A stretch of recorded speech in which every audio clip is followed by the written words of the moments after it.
জাহান্নামের দরজা বন্ধ, রহমতের দুয়ার খোলা, শয়তানকে শেকলে বন্দী। আল্লাহর নবী বলছে একটা নফল একটা ফরজের সমান, একটা ফরজ 70টা ফরজের সমান। শুরুটা রহমত, মধ্যখানটা মাগফিরাত, শেষটা নাজাত। এক একটা নেকি বাড়তে বাড়তে আল্লাহ তাআলা নিজের হাতে নেকি ফেরেশতাকে দিয়ে না লিখিয়ে নিজে লেখেন। এত কথা এত কথা এত কথা এত ফজিলত এত কিছু নবীজি বললেন আমার বাপ আমার ভাই। এরপরেও যে ব্যক্তি রমজানের কদর করলো না তার উপরে আল্লাহর লানত, ফেরেশতার লানত, মুহাম্মদুর রাসূলুল্লাহর লানত। তরুফে খুদার গজব, তরুফে খুদার লানত।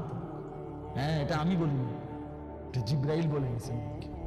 কি জিবরাইল নবীজির কাছে রমজানের লাস্টে আইয়া বলছে, নবী এত বড় রমজান, আপনার এত কাকুতি মিনতি